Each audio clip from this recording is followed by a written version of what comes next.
Сотни тысяч украинцев собрались в новогоднюю ночь на главной площади Киева, Майдане Незалежности. Здесь более месяца продолжаются антиправительственные митинги. Вот так выглядит сегодня главная новогодняя украинская елка. Вместо зеленых веток и праздничных игрушек на ней украинские европейские флаги и революционные лозунги. Знаете, это был Новый год. Я это вспоминаю очень часто. Мы отдыхали так, как, не знаю, я не помню такого Нового года. Мы пели песни, мы танцевали, мы настолько вот веселились. И вот было ощущение, как будто это вот последний раз. Ну так оно и получилось. Сьогодні вночі створено антикризовий штаб, а проти тих, хто взяв в руки зброю, будуть проводитись антитерористичні заходи.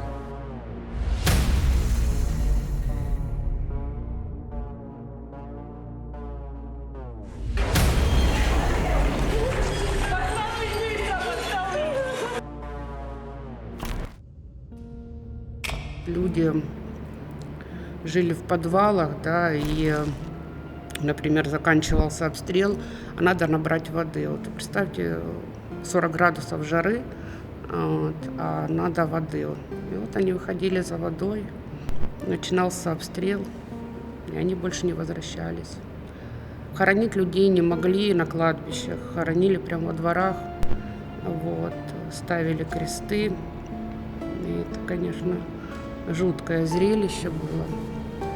Ну, также слышать, когда вот кто-то там тебе пишет, звонит и говорит: погиб тот-то, тот-то. Ну, ты его знал, да, и ты понимаешь, что как бы этих людей больше нет. Маму мы хоронили под бомбежкой. Ее привезли в церковь. Идет служба, отпевание. А земля ходуном ходит так, что вот эти вот свечи, которые стояли на гробу, они падали. Я их руками вот хватала, оно горит все это, земля ходуном, ты не понимаешь. Ну, вот было ощущение, что мы отсюда вообще не выйдем. Вот. И все это так быстро происходило. Ты даже просто не понимаешь. Был очень сильный обстрел, прилетела в дом, связи в городе не было. Вот. На следующий день я уехала.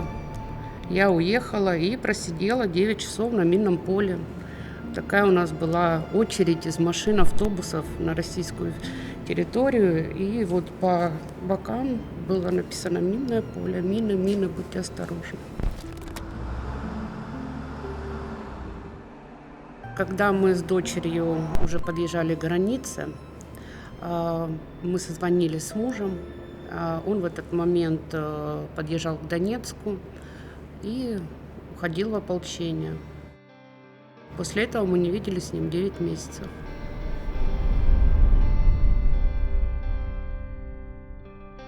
Я Дорофеев Эдуард, мне 39 лет, я из города Первомайска, Луганской области. Когда все началось, я решил ехать защищать наш народ, наших людей.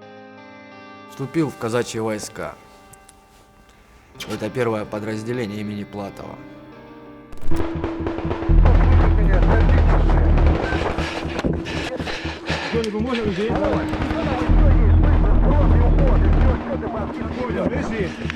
Лежи. Давай, оттягивай. Оттягивай, давай. Вот так, раз. Стоп, и пошли, дякую. Давай дальше, оттягивай.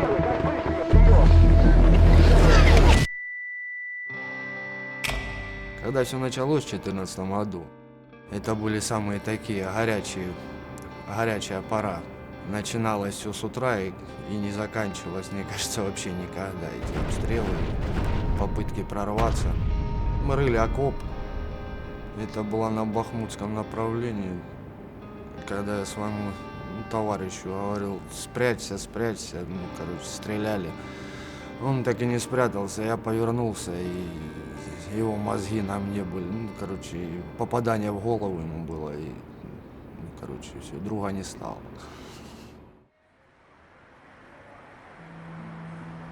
Мы в Москве уже 8 лет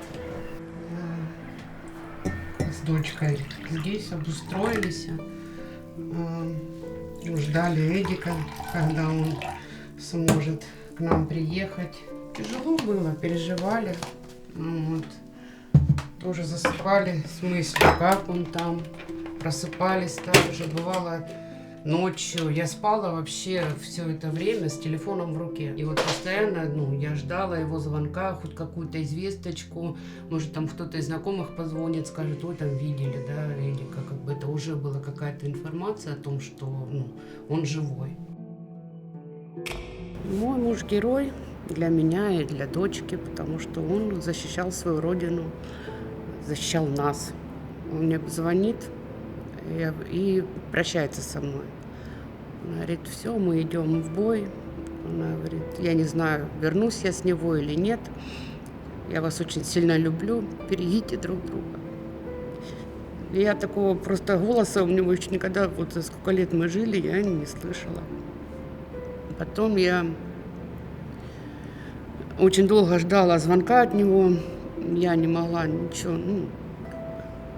Меня отпустили с работы. Я встретилась с подругой, мы просто вот сидели и плакали.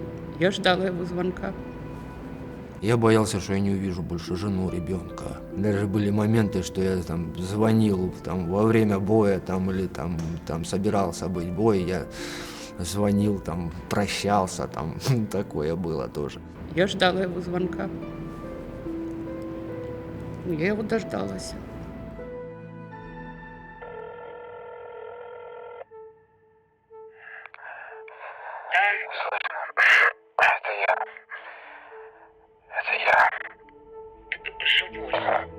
Живой.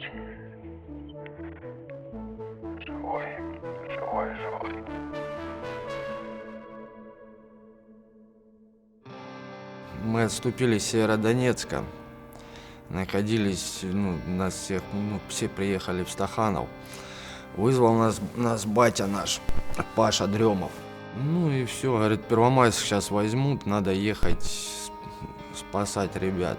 Вот мы выдвинулись, доехали до моста.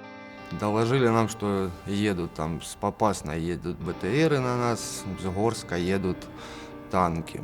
С Попасной поехали ребята встречать на Зилу, встречать БТРы, молодцы, они хорошо поработали.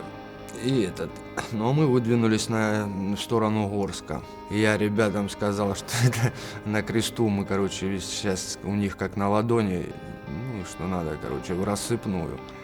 Все разместились, стали ждать. Танки, конечно, начался обстрел такой сильный с ихней стороны, с нациков.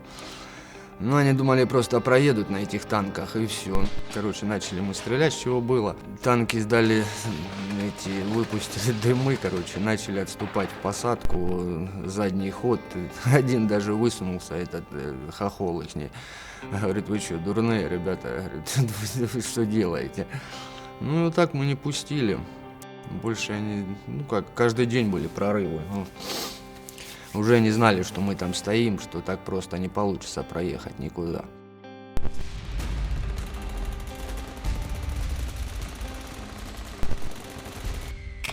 Было 2 контузии. После последней поехал домой. К семье, к ребенку. Скоро собираюсь опять в ряды.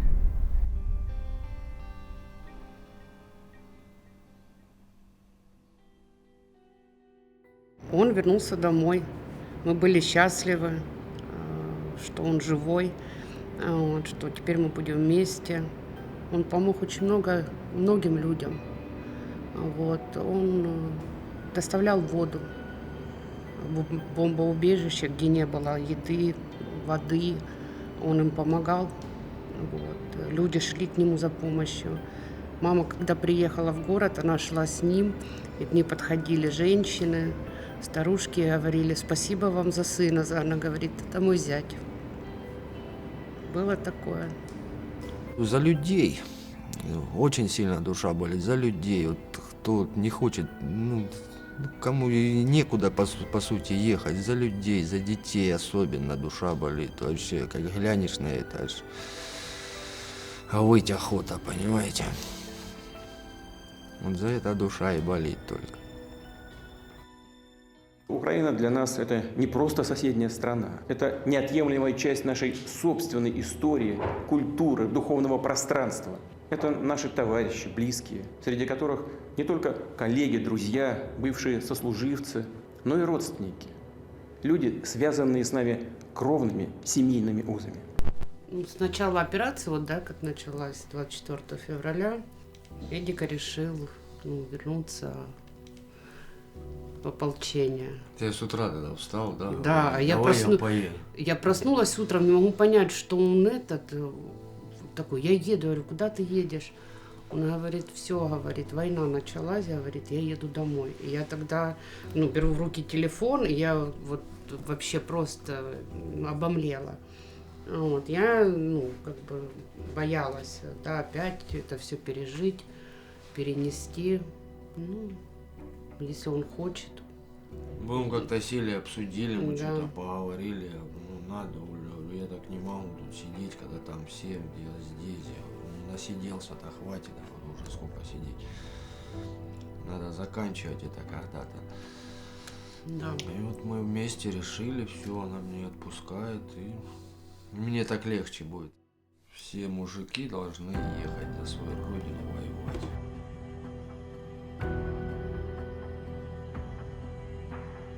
Наши ребята полностью, каждый герой, который там остался, который сейчас находится там.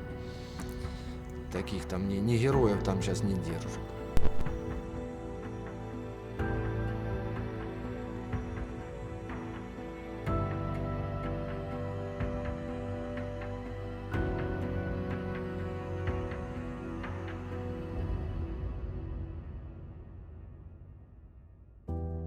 Но я бы хотел вот своего дядьку поблагодарить. Это очень хороший человек, который помогал мне всю войну и помогал здесь жене. Спасибо тебе, Юрий Петрович.